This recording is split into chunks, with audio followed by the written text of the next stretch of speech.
Hello and welcome to our presentation titled Differences Between Life in Kenya and Japan. We hope you enjoy. This is Japan. Its capital is Tokyo.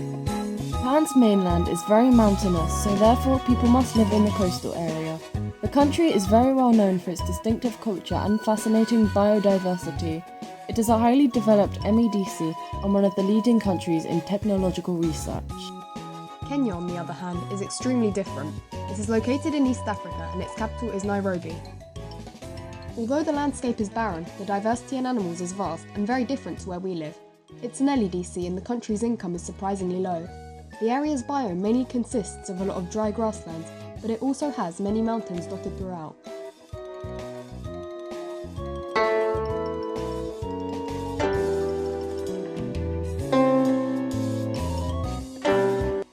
One thing that Japan is known for is its extensive manufacturing of robots. This can range from ones that can complete household chores such as folding laundry to interactive robots that assist with mental and physical health issues such as autism.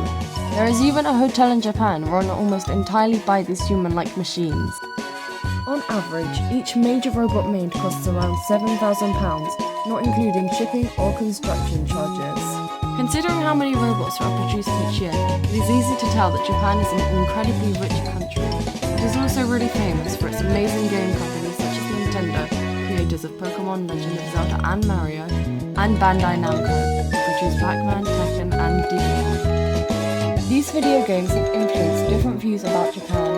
It is thought that Japanese video games are of much higher quality than those of other countries, as the companies are larger and richer.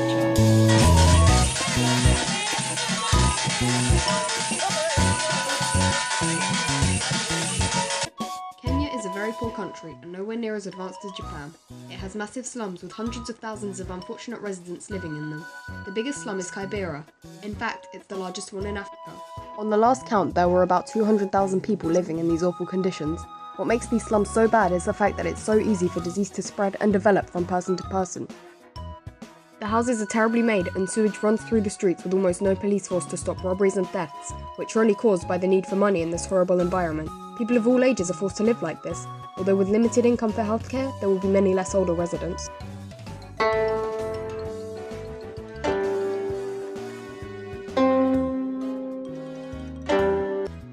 Japan has quite a distinctive culture compared to other countries around the world, making it so recognizably different. From traditional clothing such as kimonos to geishas, this country is packed full of interesting culture. However, this way of life is slowly dying out, thanks to more modern entertainment and influences from around the globe. A kimono is a decorative robe worn by both men and women of all ages. It is usually worn on special events rather than as everyday clothing. The word's direct translation is thing to wear. Unfortunately, in more urban areas of Japan, such as Tokyo, the kimono is rarely used due to the introduction of different clothing. Geishas are traditional females that were introduced to entertain men with their many skills such as classical music, dance and conversation. They normally have pale skin with bright red cheeks and effective makeup. These geishas are most commonly found in tea houses, which is unfortunate due to the demolition of said buildings to make room for large companies and businesses. A major part of Kenyan income comes from agriculture and farming, but this can be hard when all of your animals are being eaten. Disruptive animals include hyenas, wild dogs, lions and cheetahs. Although it might be rare to see these coming onto a farm, it does mean that a lot of money is wasted and prize cows are slaughtered, especially when a huge pack needs to be fed. On a whole can be quite difficult because of having to haul around huge bags of feed and herd the cows every time the grass in a field is mown down, but it's a common way to make money. Cows are low maintenance, don't need much grooming, and are sturdy enough to handle whatever temperature they encounter. Using these two countries as examples for an LEDC and an MEDC, it is obvious how different they are.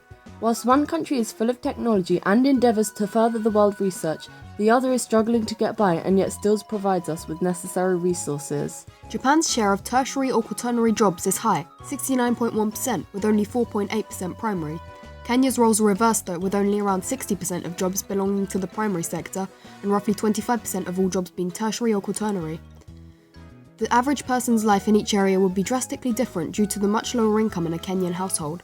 The average Kenyan person will earn around £1,000, whilst in Japan it would be the equivalent of £35,000 a year. As you can imagine, for Kenya this results in smaller houses, dirtier conditions, and much more manual labour. Many people would prefer to live in Japan as life would be much easier and safer. Thanks for watching our presentation. We really hope you enjoyed it and learned a lot about these two drastically different areas of the world. I personally would prefer to live in Japan due to the mix between tradition and modern culture, and hope a little bit of the old customs are still around for many years to come. Also, the food's pretty great. Again, thanks for watching. Bye! Oh, hey, can I order a pizza?